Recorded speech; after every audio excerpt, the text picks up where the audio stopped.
मेरे YouTube channel में आपका स्वागत है। राधे राधे।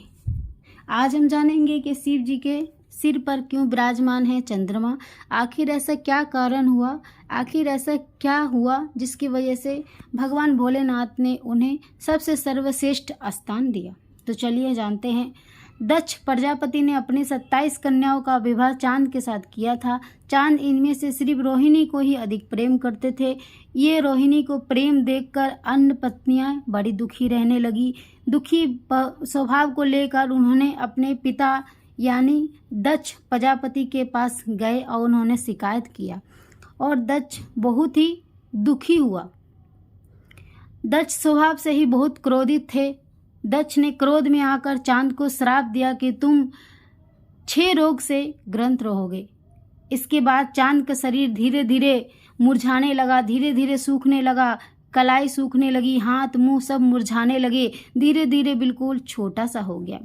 नारद जी ने उन्होंने शिव जी की आराधना करने के लिए कहा और तपस्या करने को कहा। उन्होंने भगवान शिव जी की आराधना करना शुरू कर दिया। जब चंद्रमा का अंतिम सांस चलने लगा तभी प्रदोष काल में शिव जी ने चंद्रमा को अपने सिर पर धारण करके उन्हें वापस जीवन दान प्रदान किया और 6 रोगों से उनकी रक्षा भी की।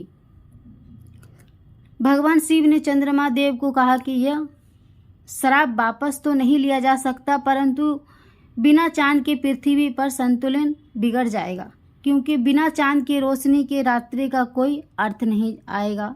चांद को वरदान देते हुए भगवान शिव ने चंद्र से ये कहा कि कृष्ण पक्ष पर आपका आकार घटेगा और शुक्ल पक्ष पर आपका आकार बढ़ेगा, जिससे किसी को भी आपको अभिशाप और वरदान का कोई भी दिक्कत नहीं आएगी और किसी को भी कोई झूठा नहीं समझेंगे।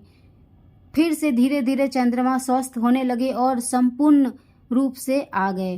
पूर्ण चांद के रूप में वो प्रकट हुए। चंद्रमा धीरे धीरे इस रोग से पीड़ित से दूर हो गए और मृत्यु के दोष से भी भोगने लगे, अन्यथा उन्हें ना मृत्यु मिल सकी और जीवन मिला और वो धीरे धीरे संपूर्ण अपना शरीर को प्राप्त हुए, परंतु दोष लगने के कारण उनका श्राप भी उन्हें भोगना पड़ा।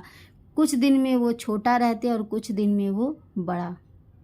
शुक्ल पक्ष पे वो कुछ छोटा होते, फिर कृष्ण पक्ष पे वो थोड़ा बड़ा होते। इसी तरह से उनका जीवन चलने लगा। भगवान ने इस दोष का निवारण करने उन्हें पूर्ण जीवन प्रदान किया। तभी से चंद्र शिव जी के सिर पर विराजमान है। इस तरह से भगवान भोलेनाथ ने चंद्रमा की रक्षा की और समस्त पृथ्वी को चंद्रमा से एक सीख भी दिया।